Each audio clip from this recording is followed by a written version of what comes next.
The illumination which instantly followed was unexpected. It startled me, causing a moment's check, from which I was just recovering when a voice said, "Keep still."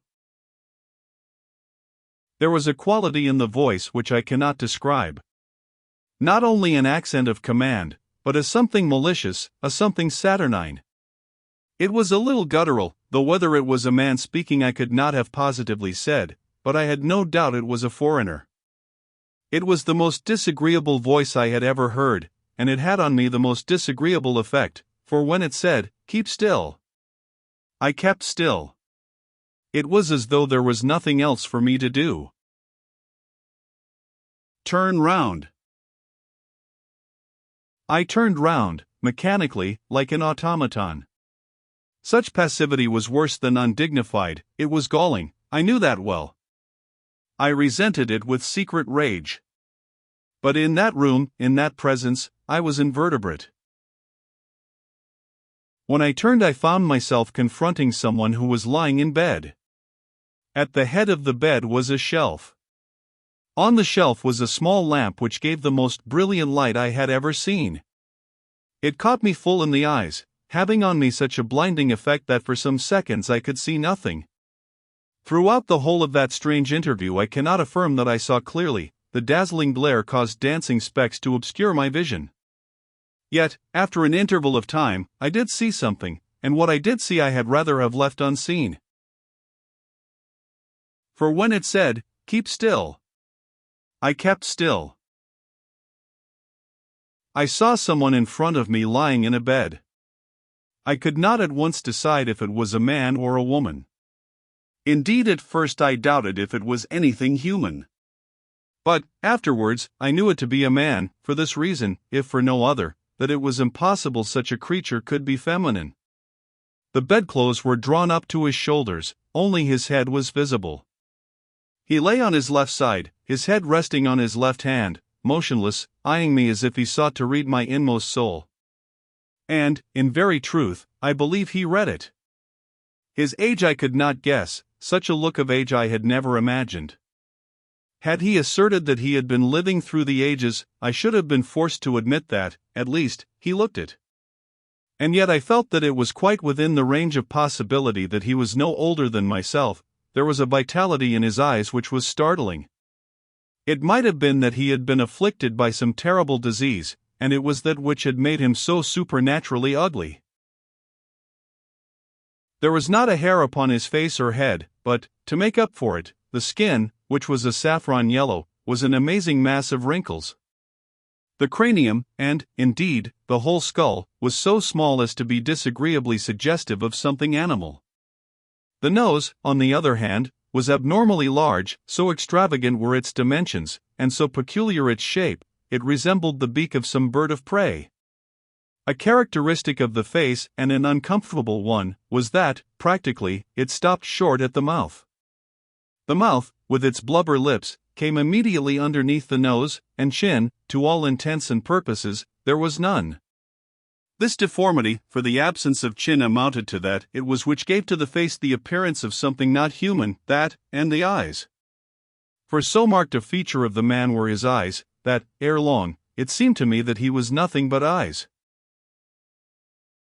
His eyes ran, literally, across the whole of the upper portion of his face. Remember, the face was unwontedly small, and the columna of the nose was razor-edged. They were long, and they looked out of narrow windows, and they seemed to be lighted by some internal radiance, for they shone out like lamps in a lighthouse tower. Escape them I could not, while, as I endeavored to meet them, it was as if I shriveled into nothingness. Never before had I realized what was meant by the power of the eye. They held me enchained, helpless, spellbound. I felt that they could do with me as they would, and they did. Their gaze was unfaltering, having the bird-like trick of never blinking. This man could have glared at me for hours and never moved an eyelid. It was he who broke the silence. I was speechless.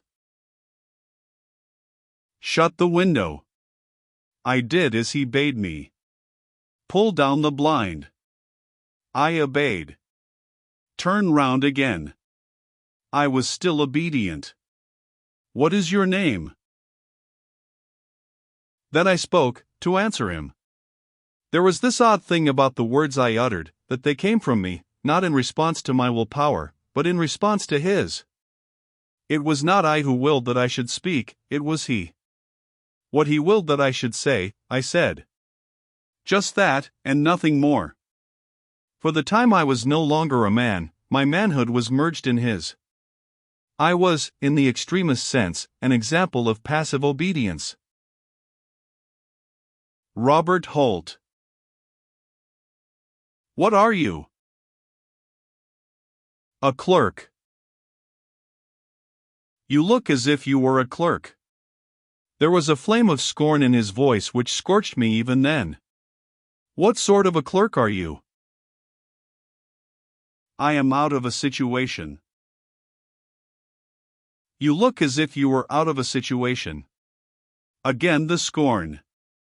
Are you the sort of clerk who is always out of a situation? You are a thief. I am not a thief. Do clerks come through the window? I was still, he putting no constraint on me to speak. Why did you come through the window? Because it was open. So, do you always come through a window which is open? No. Then why through this? Because I was wet and cold and hungry and tired. The words came from me as if he had dragged them one by one, which, in fact, he did. Have you no home? No. Money? No. Friends? No. Then what sort of a clerk are you? I did not answer him, I did not know what it was he wished me to say. I was the victim of bad luck, nothing else, I swear it. Misfortune had followed hard upon misfortune. The firm by whom I had been employed for years suspended payment. I obtained a situation with one of their creditors, at a lower salary. They reduced their staff, which entailed my going. After an interval I obtained a temporary engagement, the occasion which required my services passed, and I with it. After another, and a longer interval, I again found temporary employment, the pay for which was but a pittance. When that was over I could find nothing. That was 9 months ago, and since then I had not earned a penny. It is so easy to grow shabby, when you are on the everlasting tramp, and are living on your stock of clothes. I had trudged all over London in search of work. Work of any kind would have been welcome, so long as it would have enabled me to keep body and soul together. And I had trudged in vain. Now I had been refused admittance as a casual, how easy is the descent? But I did not tell the man lying on the bed all this. He did not wish to hear, had he wished he would have made me tell him. It may be that he read my story, unspoken though it was, it is conceivable. His eyes had powers of penetration which were peculiarly their own, that I know. Undress. When he spoke again that was what he said, in those guttural tones of his in which there was a reminiscence of some foreign land. I obeyed, letting my sodden, shabby clothes fall anyhow upon the floor.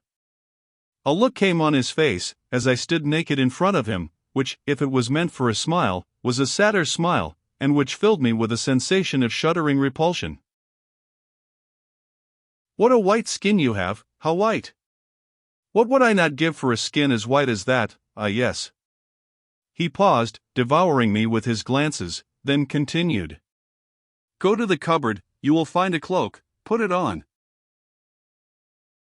I went to a cupboard which was in a corner of the room, his eyes following me as I moved.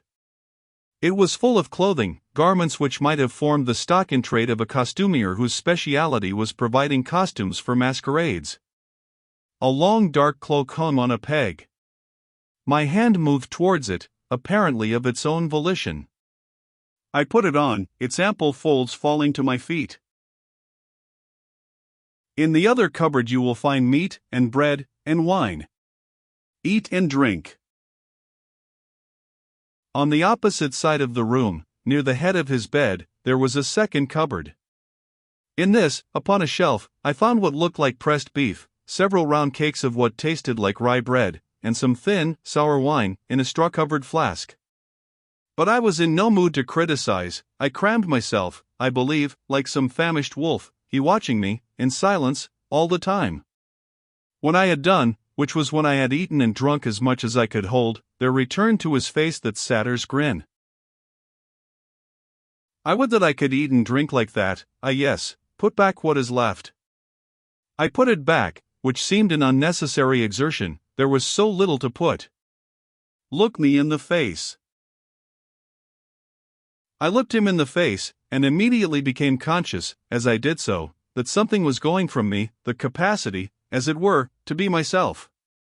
His eyes grew larger and larger, till they seemed to fill all space, till I became lost in their immensity. He moved his hand, doing something to me, I know not what, as it passed through the air, cutting the solid ground from underneath my feet, so that I fell headlong to the ground. Where I fell, there I lay, like a log. And the light went out.